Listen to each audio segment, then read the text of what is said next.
초점이 맞는다. 맞아? 난 괜찮나?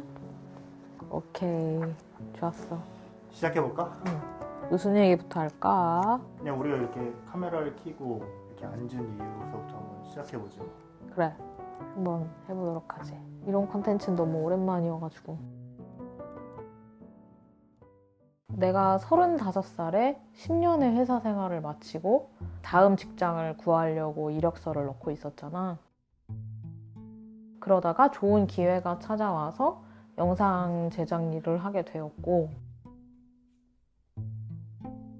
개발자로 일을 하고 있다가 갑자기 전혀 다른 직종을 이제 하게 되면서 내가 상상도 하지 못한 그런 일들이 지금 펼쳐진 지 한 3년째. 영상 제작을 하고 있기도 하고, 그리고 나의 이런 소소한 일상이라든지 이런저런 이야기들을 영상으로 담는 콘텐츠 크리에이터, 1인 크리에이터로도 활동을 하고 있지. 그런데 최근에 잘 하고 있는 건가? 이런 의구심이 좀 많이 들게 됐어. 약간 자신도 많이 없어지고, 이렇게 하는 게 맞나? 일련의 사건이 최근에 한번 있기도 했고, 해결되지 않는 이런 의문들이 좀 많이 생겼지. 내가 최근에 이 책을 2번 읽었잖아.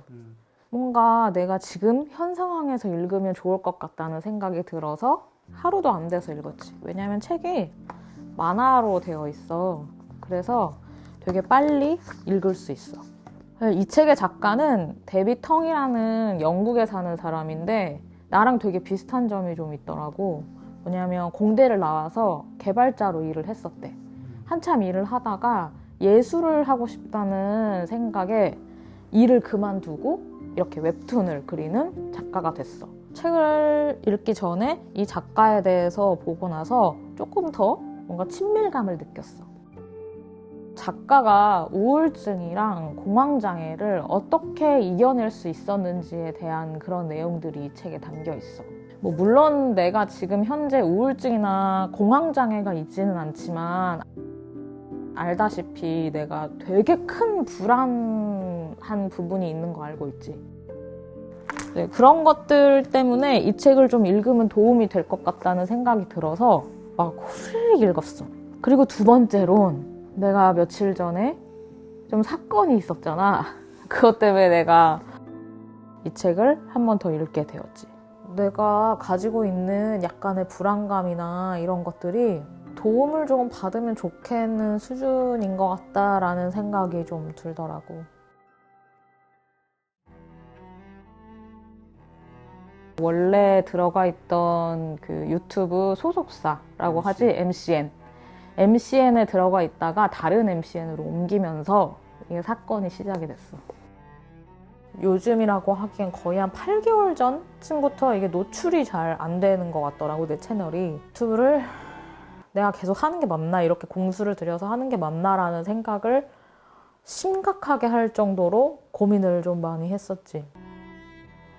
회사에 이제 들어가게 되니까 그런 거 컨설팅을 받을 수 있겠다는 생각에 컨설팅 신청을 했어. 그분이 말을 예쁘게 하는 편이 아니더라고. 브이로그를 좋아하는 분이 아니었을 수도 있어. 컨설턴트가 하는 일은 여기에 잘못을 꼬집고 이걸 어떻게 개선할지에 대해서 안내를 해주는 사람이 컨설턴트들이잖아. 근데 이분은 문제점 플러스 악담 끝이었어.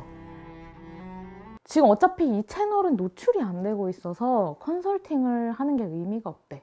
그러면 노출이 안 되는 채널은 왜 계약을 했지? 라고 속으로 좀 생각을 했어.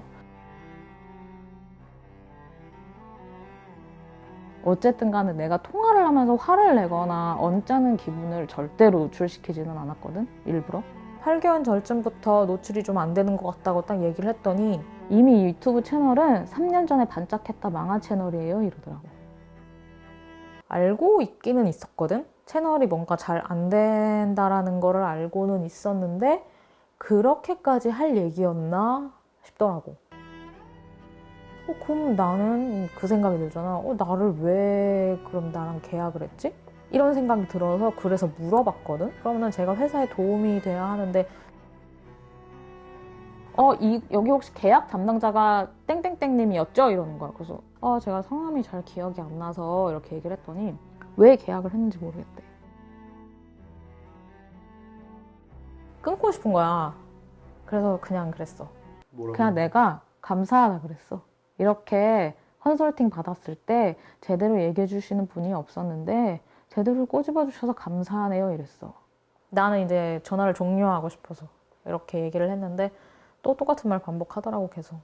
의미 있는 데이터가 없고 이미 노출이 안 되고 있으니까 내가 채널이 노출이 잘 안 되고 있고 이런 것들에 대해서는 뭐 나도 알고 있었으니까 평소에. 근데 3년 전부터 뭐 이미 안 되던 채널이라든지 왜 계약이 됐는지 잘 모르겠다 라는 얘기라든지 그건 예의가 아니다.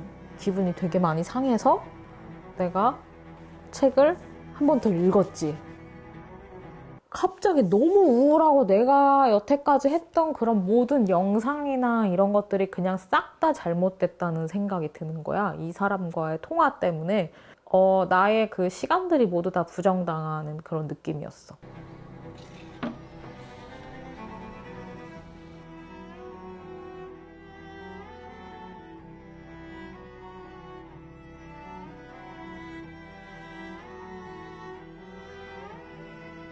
또 10년 동안 다니던 직업을 버리고 새로운 분야에 뛰어들기도 했고 고부기 실직도 했고 또 그리고 작년에 또 내가 되게 크게 수술했잖아. 사실 작년은 나한테 약간 버려진 해거든.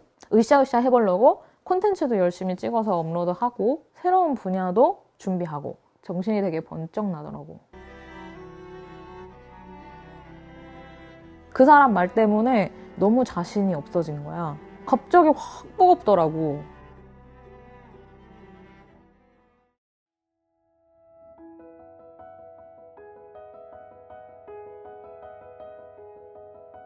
그 고북도 똑같이 뭔가에 불안감을 느끼는 요소들이 있잖아. 있지.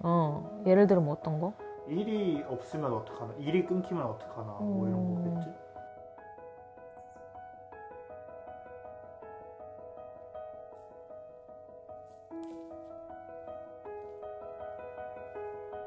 죽음이야 나는. 난 죽는 게 내가 죽는 것보다 내 주변인들 죽는 게 너무너무너무 무섭단 말이야. 근데 여기서 공황 발작 얘기가 나오거든? 지하철을 타고 가다가 갑자기 숨이 안 쉬어졌대, 이 작가는. 공황 때문에. 벌써 몇 분의 그런 죽음을 목격을 하면서 두려움이 점점 커졌던 것 같아. 되게 무서운 생각이 들고 자려고 눈을 감거나 누워있으면 갑자기 심장 소리가 너무 크게 들려가지고 그리고 전화벨. 그러니까 우리 엄마 같은 경우는 딸들의 그 프라이버시, 사생활 같은 거를 되게 존중해 주시는 분이라서 전화를 막 바로 걸지 않고 지금 전화를 받을 수 있는 상황인지 한번 물어보고 전화를 보통 하거든. 전화가 갑자기 온 적이 몇 번 있어. 그런 게 있다 보니까 이제 또 너무 무서운 거야. 그래서 이거를 어떻게 극복을 해야 되는지 나는 감이 안 잡히긴 해. 그래서 이 책에는 다른 사람의 도움을 받으라고 나와 있거든. 정신건강에 대해 진지하게 도움을 요청하게 되었다. 해방되는 느낌이었다. 진단을 받고 나서 얼마나 위안이 되었는지 모른다. 하지만 나아지려면 성심으로 노력하지 않으면 안 된다는 것도 깨달았다. 그래서 진짜 한번 도움을 받아봐야 되나? 이런 생각이 들기는 해. 공감을 할 거라는 생각이야. 나만 그런 건 아니구나.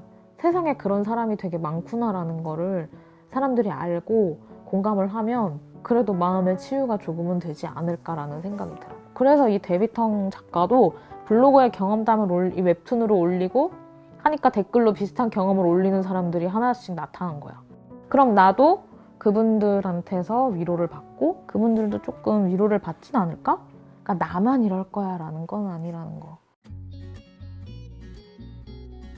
나는 나름대로 내가 우울하거나 불안할 때 보통은 이제 술을 마시거나 술을 마시고 맛있는 걸 먹거나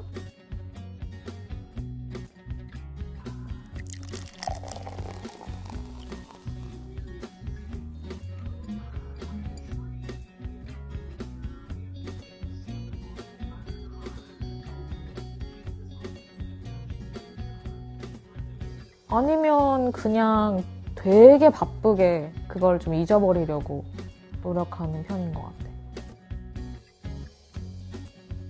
뭔가 인간관계 때문에 힘들었을 때 20대 초반에 아르바이트를 막 미친 듯이 했거든? 그러고 나니까 좀 잊어버려지더라고. 일을 미친 듯이 하거나 아니면 미친 듯이 놀거나 내 취미 활동을 아주 그냥 미친 듯이 하거나 그렇게 하면 조금 우울감이나 불안감에서 벗어날 수 있는 것 같아. 근데 사실 회피라고 하나? 그런 거를? 그럴 수 있지. 어. 근데 긍정적인 회피 아닐까? 회피도 나는 사실은 뭐 상황에 따라 다르겠지만 노력이라고 생각해. 나만의 방법을 찾은 거지. 그런 식으로 해서. 너무 우울에 잠식되거나 기운이 없다고 해서 불 다 끄고 방 안에서 이불 밖으로 안 나오고 그런 것들이 좀 있었는데 내가 없는 건 아무것도 없어. 그 이불을 박차고 밖으로 나오는 게 굉장히 중요하다고 생각을 해. 어쨌든 간에. 내가 안정감을 찾을 만한 거를 뭔가 찾아 놓는다든지. 예를 들어서 나는 프렌즈를 보거나 빅뱅 이론. 그 똑같은 거를 또 보고 여행을 가도 같은 장소를 자주 가고 그러는 게 나는 되게 그 안정감이 느껴지기 때문이거든. 그렇게 하는 요소들을 사람들도 하나씩 만약에 갖고 있는다면 조금은 불안을 해소하는 데 도움이 되지 않을까 싶기도 하고. 그리고 주변에 도움을 요청하는 거. 그것도 굉장히 긍정적인 거라고 생각해요. 도움을 청하는 사람이 나는 고복인 거죠. 그리고 엄마랑 통화하면서 이제 뭔가 마음이 치유되고 나는 항상 도움을 요청하는 게 굉장히 어렵더라고. 근데 여기서 보면 똑같아. 도움을 요청하는 건 내게 가장 큰 용기가 필요한 일이었다. 도움을 청한다는 거는 내가 약하다는 거를 인정해야 되는 부분이기 때문에 나한테는 이게 되게 용기가 필요하거든. 그게 엄청난 용기를 필요로 하는 거 아닐까? 그치. 나에 대해서 밖으로 얘기를 한다는 것 자체가 한 걸음 뗐다는 거라고 생각을 하거든. 정신건강이 진짜 육체적 건강이랑 직결되어 있다고 생각을 해서. 그리고 내가 매번 고복한테 얘기하는 것 중에 SNS 얘기하잖아. 다른 사람의 삶을 보면서 저 사람 되게 멋있게 산다라는 만족감을 느끼는 게 있는가 하면 어떤 사람들은 상대적 박탈감을 느낀다고 하기도 하더라고. 나는 항상 저 사람 브이로그 되게 잘 되는데 난 왜 안 되지? 내가 맨날 그런 얘기 되게 자주 하잖아. 많이 했지. 많이 했었잖아. 그래서 이번 사건을 계기로 좀 그런 것들도 너무 비교하거나 이러지 말고 나만의 색깔을 찾는 거? 이미 늦었나? 싶기는 하거든. 사실 3년 정도 이걸 했으니까. 근데 늦었다고 생각하지 말고 속도는 느리지만 목표를 향해 가고 있다. 이렇게 얘기를 하거든. 최대한 열심히 그냥 나의 페이스대로 잘 잡고 한번 계속 이 채널을 운영을 해보려고 열심히. 근데 맨날 나만 얘기하고 그 부분 얘기 안 하지 않아? 난 들어주는 게 좋아.